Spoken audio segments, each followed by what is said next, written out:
Hey friends, welcome back to another episode of Coaching for Millennials. My name is Jose Miguel Longo and I am your host. I always feel like I'm super excited for this episode, and that's what I always say, but I am really excited for this episode. And I am excited for all my episodes. Why wouldn't I be excited? So why not? Why divert from what I know? Um, I'm really excited for this episode for a lot of reasons. The first is that, dare I say, we're doing a remix of an old episode, bringing it to modern day version of it. And I hate to even say the word modern day because it's only 4 years old, but at the same time, there's updates. So let's dive into this. In today's episode, I'm bringing back an episode that went viral in 2020. And this episode was called Ace the Interview. And I actually recorded this podcast episode in my car. And I went back and added the show notes later based on what I heard myself say while I was talking. Obviously, I was driving in my car and I felt like I wanted to be consistent in posting episodes. It was one of those moments where I had so much stuff going on and really just was juggling so many things at one time. Haha, nothing's changed. But at the same time, I just wanted to make sure that what I bring to you as value on a week to week basis in my recordings and in my podcast episodes from a coaching career and life perspective that I was delivering. So, welcome to Ace the Interview 2.0, your ultimate guide to crushing interviews in 2024 and beyond. So, we're going to unpack that episode from 2020, which, by the way, if you want to go back to listen to that episode, it was episode number 28. So, remember, it's episode number 28. We're actually in episode 131 as of today. And so that was a long time ago. But the world of work has changed. And obviously, interviewing doesn't change all that much when it comes to the world of work and finding a job.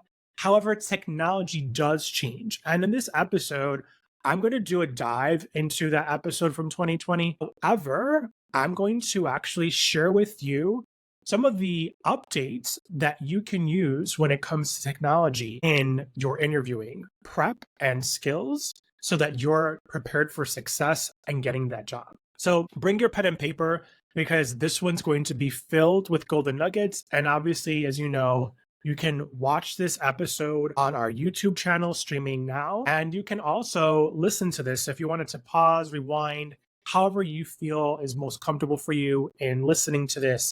You have access to both video content and audio content. So in the original episode, we talked about the basics. We talked about researching the company, dressing professionally, nailing those behavioral questions. All that stuff is obviously super important and still is important today. However, the new layer of the remix version of this is we have now the power of AI. And AI is essentially enhanced our lives in so many ways that we haven't even really begun to tap the surface of it. When I think of AI in my world of work today, I think of AI as an assistant that I can use as my secret weapon to help me stay productive, focused, and consistent. And I mean that from a perspective of not just my job, but in coaching, in podcasting, in helping people, in creating content. When I think of how I used to create content in 2024 for my podcast, let me tell you, I was writing out on a pen and paper an outline of my podcast episodes. I was then recording it and then writing out the show notes to then type the show notes to then copy it to then publish. I think about that now and I just literally rack my head at the idea that that was how my process was. Now, granted, did I have to write them? No. But for me, I felt when I had an idea and I wanted to put my thoughts and my emotions and my ideas, kind of like when you do a journaling on paper, I had to write it down. So the only way that I could really effectively produce the content that I really wanted to curate and put out in front of a microphone was for me to write it. And it was almost like serving not just as an outline, but a little bit of a script of what I was talking about. Now, oftentimes there are off the cuff episodes where there's no script, there's no outline, it's just me talking to you. But for me to stay focused and for me to stay consistent and stay on message, having an outline is really helpful. And I really don't know any podcaster out that oftentimes doesn't have some form of an outline, whether you're interviewing someone or you're just a one solo host show. So, getting back to the subject matter at hand, AI has really empowered and powered the practices when it comes to interviewing. And this new layer has really reimagined how you can be the best interviewee possible.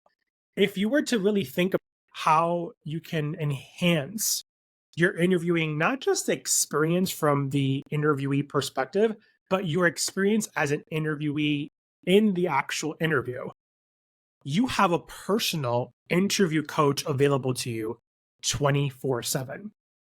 That's what AI can do for you. Now, there are tools out there that can analyze the job description. There are tools out there that are incredibly realistic in practicing interviewing questions and even simulate mock interview with AI and give you some really good constructive feedback on your answer and your body language. But when it comes to these particular tools, you have to be really mindful that unless you tell the AI, the bot, or the platform what it is that you're interviewing for and the types of questions that you're looking to have it ask you and get feedback on, then it's not going to really do you any good. It's just giving you feedback on whether your eyes were focused on the interviewer and whether your body language read that you're, nervous or uncomfortable. So just be aware that you really need to do a little bit of work on your end to use the AI, regardless of what model you're using, to make sure that you're providing the information. Introduce some of these tools. One of the tools that I had the most experience using when it came to interview prep is Big Interview. Now, I don't know if Big Interview is an open source platform. I used this when I was a career coach in higher education and I was working with students and helping them with mock interviews. So this was something that not just only did they use for their own personal preparation for interviews, but also was something that we shared with our faculty and staff on campus that may want to have assigned a mock interview type format for students as an assignment for homework. So they had the opportunity as a professor or as a staff member to review the interview. And then after the AI did its thing, go back to the student and say, hey, I wanted to give you additional feedback, or here's my feedback based on additional information that I saw from how you interviewed. And the really cool thing is that with very small prompts, just kind of the click of a couple of drop downs with Big Interview particularly, you're able to tell the tool that you're interviewing for a intermediate or a beginner or an entry level or an experienced position in whatever industry you're looking for and whatever job type you might be looking for. So it actually knows through a category of a library how to actually break it down so that you're able to get the actual type of interview questions that you might potentially be asked. Now, this is going back to the 2019, 2020, 21 period, maybe even 2022 if I think back. But for the most part, I'm sure some of these tools, particularly Big Interview, have advanced. And what I mean by that is that now you can actually probably upload the job description and it might actually spit out information that's relevant to that job and the types of questions that that interviewer might ask you. So I'm sure that if you use ChatGPT or you Googled mock interview AI platforms, you can get a tremendous list of different features. And if you told ChatGPT anything, remember, it's all about how you ask the question and how you prep for that. So if you go back to one of my episodes, I think it's episode 117 or 118, where I'm talking about AI in the job search process, I'm pretty sure I have a couple of prompts that you can use from an interviewing perspective. So from this standpoint, I want to make sure that when you're thinking about using AI or your interview prep, that you yourself have a strong awareness that AI can make mistakes and that you want to brainstorm and tell AI exactly what it is that you believe it needs to tell you. At the same time, you want to test this don't take everything that it's telling you for granted, right? You want to be able to say that you want it to ask you questions that are different approach questions, so questions that are behavioral. You want to make sure it asks you questions about your strengths and your weaknesses. And you also want to make sure that it asks you questions of relevant to the job. So really important to know that there needs to be a tailored structure and how you're telling the AI to ask you what you want to practice in your interviewing. I also believe that you probably have the opportunity to record it and then have it sent to other people to share. I don't know if AI models have this built into it, but I do know that, for example, Big Interview, I mentioned before, has this as a tool within their actual platform. Another point to mention here is obviously in 2024, we have employers that expect you to have a higher level of tech understanding. And this is beyond the surface of just using Microsoft or just using Google platforms. This is from a perspective of like, how are you using technology in your day to day? And so using AI can be really helpful in sharing how it's helped you either learn or enhance your practices. Being able to share that with an interviewer from an interviewee perspective is really going to help them see that you've actually put in the work in preparing for that interview. And if you're someone who gets nervous, this is a great way of breaking the ice in that conversation, of being able to speak to some of the factors of what you did for that job or what you did to prepare for that role. What I would also encourage from this standpoint is really reflect on understanding the field of work that you're interviewing for. So, what do I mean by that? Going back to my episode number 28, Ace the Interview, one of the top tips that I shared, you're reading the job description, researching the company culture and what they do and what the job is. And from that perspective, this is critical to help you understand what they expect of you in the role. At the same time, knowing what the responsibilities are from the day to day job function and what they're hiring you for. So, one of the questions you can ask, or one of the questions you should ask, is what are some challenges you expect your ideal candidate to have in this role? And this is going to help you really get a better sense. Are they prepared to answer your questions, but also give a reflection of, is this a new position or is this a position that already exists, depending on how they frame their answers. Now, you could probably ask this question to AI and see how they respond. I don't know. I haven't tested this yet, but I thought it'd be really cool to share that information and give you some guidance on what that looks like.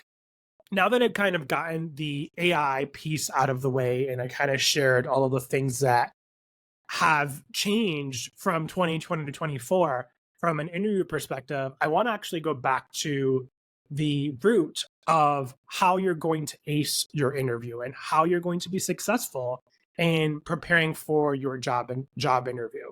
So the first piece here is that I want to reintroduce the idea and the topic of reviewing the job description. And the reason I'm saying this and mentioning it again is because when you take the time to print out that job description and you go through it with your pen and your highlighter, and you actually look at all of the pieces and components that the job description is showing, and you look at with a fine tooth comb to say, okay, these are the things that I know I can do in this position because I have examples that I can add after I've highlighted this key responsibility or this key function or task of the job.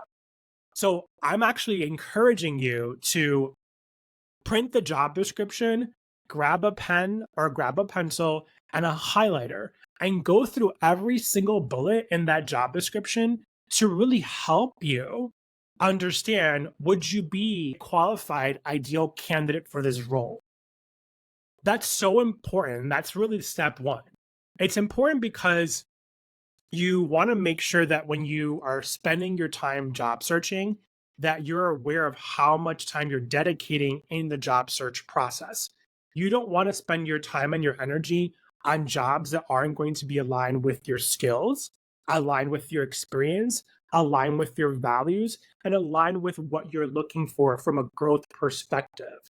Now, if you're a job seeker who's pivoting from one career to another, you want to identify how is this job responsibility or job skill requirement or job education requirements relevant to my transferable skills. Now, many people struggle to understand how their skills are transferable. One of the things that I do in the coaching practice is I look at someone's resume and we look at their resume with a fine tooth comb, meaning we go from one experience to the other experience and we look at all of the years of work that they've had and we start to identify common themes between the job description and the actual resume, highlight what are the key words that are transferable that can be added into that resume before the person even thinks about applying. Now, that's just from a transferable skills perspective. What I think is also important for a person to know when they're looking at the job description, if you're a job pivoter or a career changer, is that you may not have all the qualifications, but what you do have is experience. And so you need to pivot in your resume to really create a really clean and refined summary of qualifications that showcase that you are a career changer seeking to make some moves and why you're the best candidate for that role. Now, you're not going to answer that, but in your bullets, you want to tell that story. In your cover letter, you want to tell that story. And also, one of the pieces that isn't part of this conversation right now is the networking aspect of it, or especially for career changers and job pivot. So that's number one, reviewing the job description. There's a lot there. There's a lot to really be mindful. And this is critical. This is how you're going to decide, is this one that I'm going to pass on, or is this one that I'm going to put in the key pile? And be strategic how you're spending your time reviewing all of these job applications. When you go through LinkedIn or the job board that you're using, making sure you're putting in all the keywords for you to get a really good, clean, refined search, and that it really has what it is that you're looking for. And if you're not really so sure about what that process looks like, let's have a conversation and let's look at some other details that I can help you with. Because ultimately, it sounds like you need more assistance in the job search piece before you even think about getting the interview. So a lot of this conversation today should be focused on the interview experience and the interview preparation process. However, there's so many critical points that before you get to the interviewing experience that you have to have awareness on. So always important to kind of double dip on both sides. The second key point here, which I've kind of briefly already mentioned, is why are you interviewing?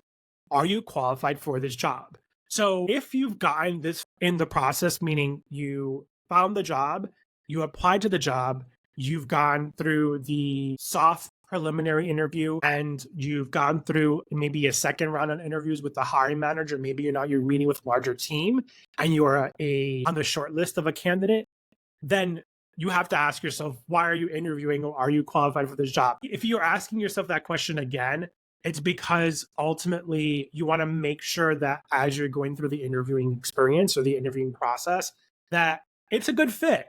Obviously, a pre-screening is just a pre-screening. It means you've checked the qualifications, you check the years of experience, and you check some of the experience that's essential for performing the duties as assigned for this position.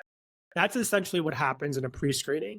If you've met with the hiring manager once, or maybe a person that's part of that team once, and you know there's multiple interviews coming, you should already have prepared yourself for saying, why am I interviewing and am I qualified for this job? Now, you're probably wondering, why is this important and why am I really emphasizing this? The truth is sometimes we go too deep in the job search process and we don't always ask ourselves if this job is going to be a good fit. And I think what really sets a job seeker apart as opposed to applying to everything versus the job seeker who's actually being intentional with how they're spending their time is the fact that sometimes we're so desperate to get the job or the job that we identify as being our dream job, and we lose sight as to what's important. And what's important here is how you're spending your time. So really be aware of where that comes into play and make that part of your research. If you've made it that far and you've realized I'm in my third interview and I don't think this is a good fit. Good for you for really recognizing that before you went any further. But also, this is a lesson to be learned to say, maybe I need to do a little bit more research. Maybe I'm not digging deep enough in doing my homework and understanding, what the company is and what the company culture is and connecting with people to get to know more about the company and what they do there. Which brings me to my third point, which is research the company, research the culture and what they do and the job. I mean, I feel like these three particular tips are just critical. Like there should be no questions about these. This should be the homework that you're doing on an ongoing basis. I think from an AI perspective, I feel as though you could do this really quickly by putting a prompt into ChatGPT and saying, can you provide me with a high level overview of what is the company culture? Give me some information and insight on Glassdoor and share with me how you think I'm a qualified candidate for this role based on my resume. If you upload your resume into ChatGPT and you give it that prompt, which, by the way, use the exact same thing I just said to create your prompt. I think you get some really cool insight that can kind of help you pare down the time you spend in the job search process. Is that the end all be all? Absolutely not. I think depending on how eager you are to find a job, you may find yourself spending more hours in living in the job boards than you normally would like to. But just know that looking for a job is work and it's not something that should be taken lightly. However, I'm trying to develop the best coined term for this, but if you're an active job seeker, an active job seeker could be anybody who is employed and looking or unemployed and looking. If you're an active job seeker, you're always should be looking. And you should always be looking for examples of jobs that are going to level you up. Level you up meaning if you've been at a company for more than 2 years and you haven't gotten a promotion or a raise or had a positive feedback or review sequence, meaning like in your performance review, then you should be considering leaving and going someplace else. But as an active job seeker, it means that you're always looking. You're always open to networking. You're always open to looking at what other opportunities are out there so that you're enhancing your skill set and you're looking for ways to more money. I know that obviously some people will say that it's not all about the money, it's about the experience or it's about the benefits or it's about this, but your value is important. And if you're working at a company that's not valuing you for what you have to offer, guess what? You should really assess where you sit with that company and if you're going to really be there and you want to be there. Obviously, it's very competitive. So when you do your research and you learn about the culture and you learn about what the company does, that's where you should be getting your answers. So moving on, number 4 is create practical questions to ask your interviewer. Now, again, a GPT is going to be a great resource if you're really good about providing the clear and concise prompt. So let's say, for example, you're interviewing for a position of a computer science software developer. Computer science is the degree, not the actual field, but software developer. So you want to tell ChatGPT, I'd like for you to assist me in identifying the top 5 interview questions to ask the interviewer for a position as an entry-level software developer.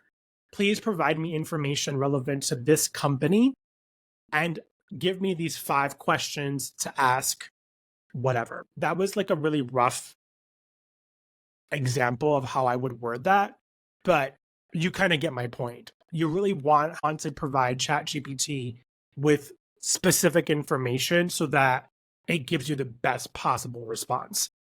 When I use ChatGPT, I'm always refining what I'm asking, and it's actually done a really good job at learning my style and how I speak and my style and how I write. So it's made it really helpful in my process of the work that I do to provide the best information possible.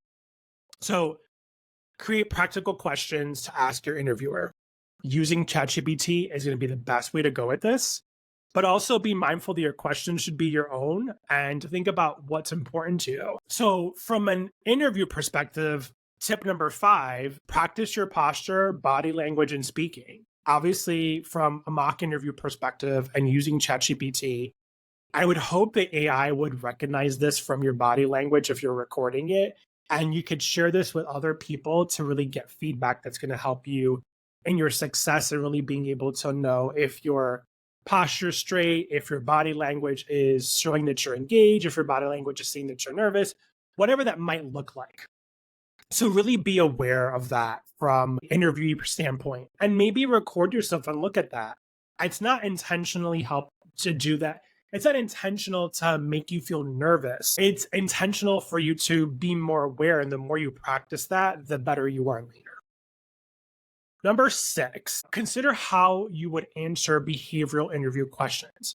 Now, some people don't know what behavioral interview questions are, and behavioral interview questions are shaped around the experience that you're going to bring and provide at that place of work or in the job. So, when I think of these types of questions, they're typically going to ask you to provide examples of how you handle situations. And so, for this, what I think is the best method, and it's tried and true, this has been consistent for years and 20 plus years in this field, it's the same process and it hasn't really changed. The STAR method, STAR. Now, the STAR method stands for situation, task, action, and result, STAR. So when you think about how you would handle or how you would answer questions, wow, tongue tied today, how you would answer questions that are based on situations, you can think of, okay, what is the situation? What happened? What did I do? What was the following action? Did I produce any result? What was the follow up? If you can put this post-it in front of you and really remember what the STAR method stands for, it's going to really be a game changer in your interviewing practice, especially if you're a first-time interviewer or you're a career changer who's interviewing for a job that's not in your field that you've traditionally been in. The STAR method is going to be helpful in any type of interviewing setting. But it's going to be the piece that really helps them get to know you and your work and your experience and how you work under pressure and how you manage, crunchy situations and how you deal with stress and how you can be flexible. These are the types of questions that are going to be testing your understanding, your knowledge, your experience, but also how you respond. So these are very common in interviews. These are the ones that really make or break the interview. So these are the ones that are also tend to be in a group interview setting where there's more than 2 people at the table that you're sitting in front of when you're kind of being grilled. And if it's a virtual interview, it's the ones where there's more than 2 people in the interview setting. Be aware that I would say this is probably the most important tip that I can share is consider how you would answer your behavioral interview questions. Now, with ChatGPT, what I would say is you can ask ChatGPT, help me create, or nope, let's start again. Help me answer behavioral interview questions using the STAR method. I'm interviewing for the position of blank and insert the job title at blank company. I would like for you to craft 6 different interview questions that are behavioral while providing me the answers for those 6 interview questions, answering them using the STAR technique. Please outline the STAR or the situation, task, action, and result for each answer and how I should answer it. This is being very detailed in what you're providing but it's also giving you the opportunity to get a good understanding of how you can practice this. This is giving you the golden nugget of how you can really prepare yourself for that interview and prepare to make sure that you're answering the interview questions as detailed as possible. So in the past, from episode 28, number 7 was conduct a practice or mock interview. I've already kind of hit this point in the beginning of this episode, so I'm not going to go into details about it. However, this is your opportunity to get as much experience prior to your actual interview so you feel much more comfortable. Practice is not perfect. Practice is progress. So always remember that no one is perfect in what we do, but the more you practice something, the better you become at it. So tip number 8 is prepare your resume. Your resume is the most important piece of documentation outside of your social security number or your social security card, outside of your passport and birth certificate that you're ever going to own, unless you have a home and you have a mortgage, unless you have kids and whatever. But you get my point. From a job search perspective, your resume is gold.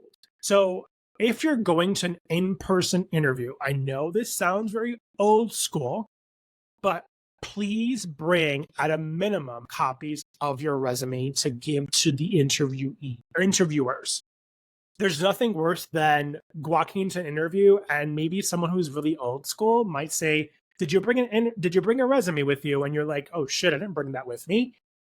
It's like a big no-no. So even if you never take them out of your portfolio, and by the way, bring a portfolio with you. I'll talk about that here more in a second.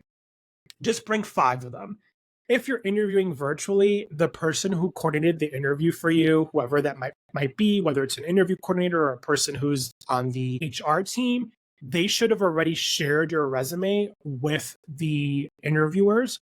However, I would also have it ready up so that you can reference key points of your experience that you shared from that resume. Remember, you're always tailoring the resume to the job. Always tailor the resume to the job. I can't emphasize that enough. So really important there from a resume perspective, prepare your resume. Tip number 9, day prior to the interview, review details of location, review the time, review your attire, make sure that your shirt or your blouse and your skirt and your suit are pressed and clean and fresh. If you're interviewing virtually, I would say the same thing, even though they're seeing you from, up, put that shirt and tie on. If you're a woman, wear that blouse, or a jacket or a blazer, whatever that looks like. If you're traveling to an in-person interview, arrive 10 to 15 minutes early. You want to make sure that you're there so that you have time to go wash your hands. No one wants to shake clammy and sweaty hands, but also be able to give yourself the opportunity, relax and take a breath as you kind of enter the lion's den, so to speak. But really be prepared is most part, is really what you want to do. You want to make sure you look fresh and you look energized and ready to go. So super important there. And then the last thing I'll share is sell yourself. This is intended to be a conversation. Interviews are not there for people to feel intimidated or for them to feel uncomfortable. They want to get to know you just as much as you want to get to know them. So feel like you can be yourself. You should be yourself, but also know that, like, even though they're asking all these questions, it's just a conversation. They want to get to know you. So I hope this is helpful. I know that I went through a lot of information.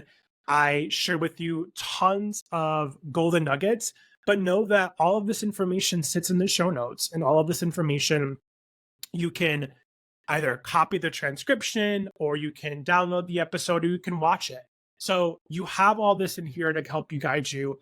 I hope that this, 2.0 version of the Ace the Interview is really helpful, especially from a 2024 rendition of it.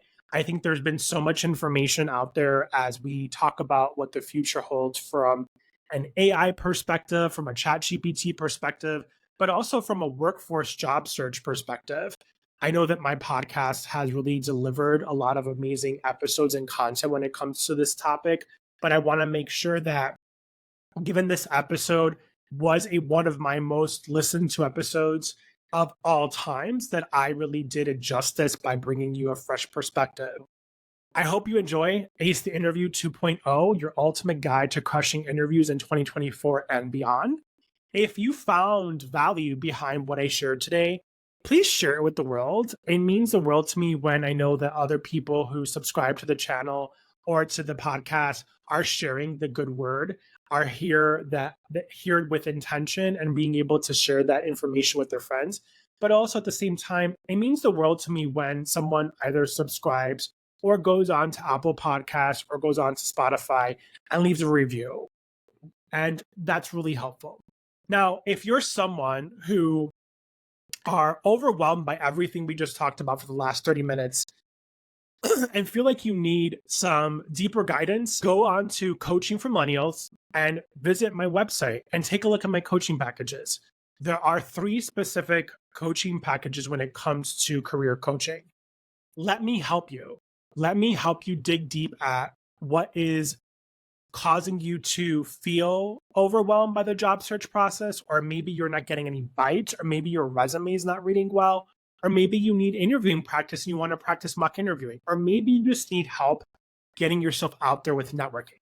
All of these things are part of my job search pivot package, and some elements of it you can find in the career toolkit package, but we dig deep in the job search pivot package. And this package is for anybody who's job searching and wants to get hired in 90 days. I guarantee you the results of getting yourself in an interview. And if you're not getting hired within those the interview of 90 days, then we need to have another conversation. But I will continue coaching you. So visit coachingformillennials.com. Let's dive into that. And other than that, I hope you have an amazing day. Thank you so much for joining me. I really appreciate your support. And until the next one. Bye, boo. See you later.